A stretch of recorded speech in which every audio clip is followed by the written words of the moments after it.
एक पोस्टमैन ने एक घर के दरवाजे पर दस्तक देते हुए कहा, चिट्ठी ले लीजिए। अंदर से एक लड़की की आवाज आई, आ रही हूं। लेकिन 3-4 मिनट तक कोई ना आया तो पोस्टमैन ने फिर कहा, अरे भाई, मकान में कोई है क्या? अपनी चिट्ठी ले लो। लड़की की फिर आवाज आई, पोस्टमैन साहब, दरवाजे के नीचे से चिट्ठी अंदर डाल दीजिए, मैं आ रही हूं।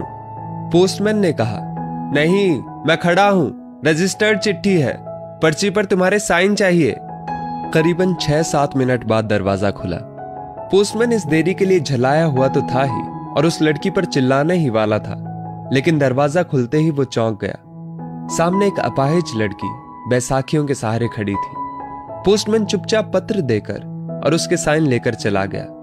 हफ्ते 2 हफ्ते में जब कभी उस लड़की के लिए डाक आती, पोस्टमैन एक आवाज देता और जब तक वो लड़की ना आती तब तक खड़ा रहता।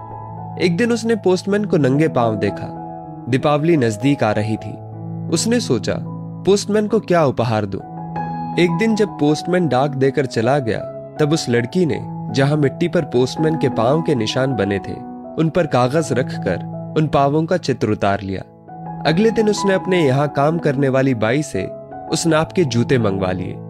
दीपावली आई और उसके अगले दिन पोस्टमैन ने गली के सब लोगों से तो इनाम मांगा और सोचा कि अब इस बिटिया से क्या इनाम लेना, पर गली में आया हूं तो उससे मिल ही लूं। उसने दरवाजा खटखटाया। अंदर से आवाज आई, कौन? पोस्टमैन, उत्तर मिला। लड़की हाथ में एक गिफ्ट पैक लेकर आई और कहा, अंकल, मेरी तरफ से दीपावली पर आपको ये भेंट है। पोस्टमैन ने कहा, तुम तो मेरे लिए बेटी के समान हो, तुमसे मैं गिफ्ट कैसे लूं? लड़की ने आग्रह किया कि मेरे इस गिफ्ट के लिए मना नहीं करें।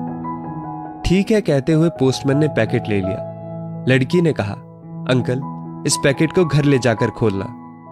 घर जाकर जब उसने पैकेट खोला तो हक्का बक्का रह गया, क्योंकि उसमें एक जोड़ी जूते थे। उसकी आंखें भर आई। अगले दिन वो ऑफिस पहुंचा और पोस्टमास्टर से फरियाद की कि उसका तबादला फौरन कर दिया जाए। पोस्टमास्टर ने कारण पूछा तो पोस्टमैन ने वे जूते टेबल पर रखते हुए सारी कहानी सुनाई और भीगी आंखों और रूंधे कंठ से कहा, आज के बाद मैं उस गली में नहीं जा सकूंगा। उस अपाहिज बच्ची ने तो मेरे नंगे पांवों को जूते दे दिए, पर मैं उसे पांव कैसे दे पाऊंगा। संवेदनशीलता का यह श्रेष्ठ दृष्टांत है। संवेदनशीलता यानी दूसरों के दुख दर्द को समझना, अनुभव करना और उसके दुख दर्द में भागीदारी करना, उसमें शरीक होना। यह ऐसा मानवीय गुण है जिसके बिना इंसान अधूरा है। ईश्वर से प्रार्थना है कि वो हमें संवेदनशीलता रूपी आभूषण प्रदान करे, ताकि हम दूसरों के दुख दर्द को कम करने में योगदान कर सके। संकट की घड़ी में कोई ये नहीं समझे कि वो अकेला है, अपितु उसे महसूस हो कि सारी मानवता उसके साथ है।